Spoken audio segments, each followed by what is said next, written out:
IDS, welcome back to EduFix Academy. ഇന്ന് നമ്മൾ discuss ചെയ്യാൻ പോകുന്നത് master of arts corporate social responsibility എന്ന കോഴ്സാണ്. ഇഗ്നോയിൽ ഇതിന്റെ കോഡ് വരുന്നത്, ഈ പ്രോഗ്രാമിന്റെ കോഡ് വരുന്നത് MACSR എന്നുള്ളതാണ്.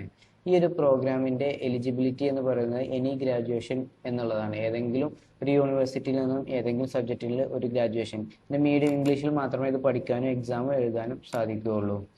അതുപോലെ തന്നെ ഇത് നിങ്ങൾക്ക് ആർക്കൊക്കെ ഈ ഒരു ഇതിന്റെ അഡ്മിഷൻ എടുക്കാം. Senior, mid level and entry level employees of company undertaking CSR എന്താണ്, കോർപ്പറേറ്റ് സോഷ്യൽ റെസ്പോൺസിബിലിറ്റി കൈകാര്യം ചെയ്യുന്ന ഏത് ഒരു എംപ്ലോയിക്കും ഈ ഒരു കോഴ്സ് ഉപയോഗപ്പെടും എന്നുള്ളതാണ്. അതുപോലെ NGOകളിലൊക്കെ വർക്ക് ചെയ്യുന്നവർക്ക്, അതിന്റെ CSR ആക്ടിവിറ്റീസ് ചെയ്യുന്നവർക്ക് ഒക്കെ. CSR എന്ന് പറഞ്ഞു കഴിഞ്ഞാൽ എന്താണ്? CSR എന്ന് പറഞ്ഞു കഴിഞ്ഞാൽ ഓരോ കമ്പനിക്കും ഒരു നിശ്ചിത പെർസെൻറ്റേജ് അവരുടെ ലാഭത്തിൽ നിന്നും നമ്മുടെ ചാരിറ്റി പ്രവർത്തനങ്ങളിലേക്ക് വേണ്ടിയിട്ട് നൽകേണ്ടതുണ്ട്. അത് ഇന്ത്യൻ ഗവൺമെന്റിന്റെ ഉത്തരവ് പ്രകാരം വന്നിട്ടുള്ളതാണ്. അത് CSR റൂൾസ് ഇറക്കിയിട്ടുണ്ട്. അതായത് ഈ ഒരു കമ്പനി അവരുടെ ടേൺ ഓവർ ഒരു നിശ്ചിത സംഖ്യ എത്തിക്കഴിഞ്ഞാൽ അവരുടെ ആ ഒരു പ്രോഫിറ്റിൽ നിന്നും 2% ഇതുപോലെയുള്ള വിദ്യാഭ്യാസം, ആരോഗ്യം, അതുപോലെ പൊതുവായിട്ടുള്ള ആവശ്യങ്ങൾ, അങ്ങനത്തെ നമ്മുടെ സോഷ്യൽ സർവീസുമായി ബന്ധപ്പെട്ട് ചാരിറ്റി പ്രവർത്തനങ്ങൾ, അനാഥകളെ സംരക്ഷിക്കൽ, അതുപോലെ തന്നെ സ്ത്രീ സമത്വം, അങ്ങനെയുള്ള ഒരുപാട് കാര്യങ്ങളുണ്ട്. ഇതിലേക്കൊക്കെ ഈ ഒരു ഫണ്ട് എന്ത് ചെയ്യണം? അവർ 2% നൽകണം. അതിനു വേണ്ടിയിട്ട് അതിലേക്ക് ഫണ്ട് നൽകുകയോ അത് ചെയ്യുകയോ അല്ലെങ്കിൽ അത്തരത്തിലുള്ള ഗവൺമെന്റിന്റെ സാമ്പത്തികമായിട്ടുള്ള ഗവൺമെന്റിന്റെ കളക്ഷനിലേക്ക് പേയ്മെന്റ് ചെയ്യുകയോ ചെയ്യേണ്ടതുണ്ട്. അത്തരം കാര്യങ്ങളൊക്കെ ഡീൽ ചെയ്യാൻ വേണ്ടിയിട്ടുള്ള ഒരു കോഴ്സാണ് ഈ ഒരു കോഴ്സ്. അപ്പൊ ഈ ഒരു കോഴ്സിൽ നമ്മൾ ഫസ്റ്റ് ഇയറിൽ പഠിക്കുന്നത് ഈ ഒരു എത്രയാണ്? ഇത് 2 ഇയർ പ്രോഗ്രാമാണ്. മാക്സിമം 4 വർഷമാണ് നിങ്ങൾക്ക് തരിക. ഇതിൽ ടോട്ടൽ ക്രെഡിറ്റ് 72 ക്രെഡിറ്റിന്റെ ഈ ഒരു കോഴ്സാണ്. ഗവൺമെന്റ് മേഖലയിൽ NGOകളിൽ, മൾട്ടിനാഷണൽ കമ്പനികളോ അല്ലെങ്കിൽ ഇന്ത്യൻ കമ്പനികളിലോ വർക്ക് ചെയ്യുന്നവർക്ക് CSR മേഖലയുമായിട്ട്, കോർപ്പറേറ്റ് സോഷ്യൽ റെസ്പോൺസിബിലിറ്റിയുമായി ബന്ധപ്പെട്ടുള്ള കാര്യങ്ങൾ, ചാരിറ്റി പ്രവർത്തനവുമായി ബന്ധപ്പെട്ടുള്ള NGOകളിലൊക്കെ വർക്ക് ചെയ്യുന്നവർക്ക് എന്ത് ചെയ്യാം? ഈ ഒരു കോഴ്സ് എടുക്കാം. അപ്പൊ ഇതില് എന്താ പറയുന്നത്? ഓക്കെ. അപ്പൊ ഇതിൽ നിങ്ങൾക്ക് പഠിക്കാനുള്ളത് 1 2 3 4 5 6 7 കോഴ്സസുകളാണ്.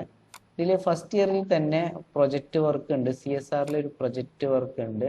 ഓക്കെ. ഇതൊരു എലക്റ്റീവ് സ്റ്റാർ ഇട്ടത്, ഒരു elective one two B selected. നമുക്ക് നോക്കാം എന്താണ് പറയുന്നത് എന്നുള്ളത്. ഇപ്പൊ സെക്കൻഡ് ഇയറിലേക്ക് വരുമ്പോൾ ഇത്രയും സബ്ജക്റ്റുകളാണ് നിങ്ങൾക്ക് പഠിക്കാനുള്ളത്. സെക്കൻഡ് ഇയറിലോട്ട് വരുന്ന സമയത്ത് ഇത് ടോട്ടൽ 16 ക്രെഡിറ്റിന്റെ ഈ ഒരു 4 1 2 3 4 ഈ 4 കോഴ്സസ് ടോട്ടൽ 14 ക്രെഡിറ്റ് ആണെങ്കിൽ നിങ്ങൾക്ക് ഇതിൽ നിന്ന് ഏതെങ്കിലും ഒന്ന് ഒഴിവാക്കിയിട്ട് 12 ക്രെഡിറ്റ് മാത്രം ഇതിൽ നിന്ന് സെലക്ട് ചെയ്യാവുന്നതാണ്. അതുപോലെ തന്നെ ഇതെല്ലാം കമ്പൽസറി ആയിട്ട് നിങ്ങൾ പഠിക്കുകയും ചെയ്യണം. പിന്നെ വരുന്നത് ഫസ്റ്റ് ഇയറിൽ നിങ്ങൾക്കൊരു പ്രൊജക്ട് വർക്കും ഉണ്ടായിരിക്കുന്നതാണ്. ടോട്ടൽ 72 ക്രെഡിറ്റ്സിന്റെ ആണ് ഈ ഒരു കോഴ്സ് ഉണ്ടായിരിക്കുക. ഈ ഒരു കോഴ്സ് നിങ്ങൾക്ക് കൊച്ചിൻ റീജിയൻ സെന്ററിൽ CMS കോളേജിലാണ് ഉള്ളത്. അപ്പോൾ ഇത് റീജിയൻ സെന്ററും ഇത് അതിന്റെ സ്റ്റഡി സെന്ററും. ഇവിടെയാണ് നിങ്ങൾ അസൈൻമെന്റുകൾ സബ്മിറ്റ് ചെയ്യേണ്ടത്. അതുപോലെ തന്നെ പ്രൊജക്റ്റുകൾ നിങ്ങൾ യൂണിവേഴ്സിറ്റിയിലേക്ക് ഡയറക്റ്റ് ആയിട്ട് അതിന്റെ പ്രിന്റ് ഔട്ട്, അതിന്റെ പ്രൊജക്ട് റെക്കോർഡ് അയച്ചു കൊടുക്കുകയാണ് ചെയ്യേണ്ടത്. പ്രൊജക്ട് എങ്ങനെ ചെയ്യണം എന്നുള്ള വീഡിയോ നമ്മൾ ചെയ്തിട്ടുണ്ട്. അതുപോലെ തന്നെ അത് കാണാം, യൂട്യൂബിനകത്തുണ്ട്, നമ്മുടെ ചാനലിനകത്തുണ്ട്. അതുപോലെ തന്നെ റീജിയൻ സെന്റർ എന്താണെന്നും സ്റ്റഡി സെന്റർ എന്താണെന്നും അറിയാത്തവർ ആ ഒരു വീഡിയോയും ഒന്ന് കാണാം. അതുപോലെ തന്നെ നമുക്ക് ഇനി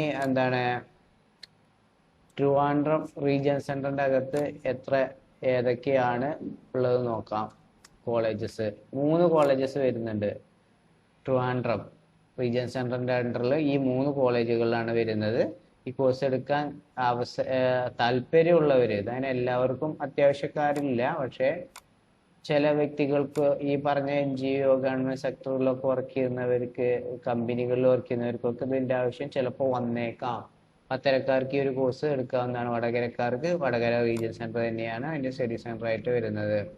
ഈ കോഴ്സിന്റെ ഫീസ് നമ്മൾ നോക്കിയിരുന്നോ? ഫീസ് എന്ന് പറയുന്നത് ഇയർലി പെർ ഇയർ ആണ്. ഇയർലി 8700 രൂപയാണ് വരുന്നത്. 700 രൂപ എന്ന് പറഞ്ഞാൽ ഇവിടെ 8000 ആണ്. 700 രജിസ്ട്രേഷൻ ഫീയും ഡെവലപ്മെന്റ് ഫീയും ആണ് കേട്ടോ വരുന്നത്.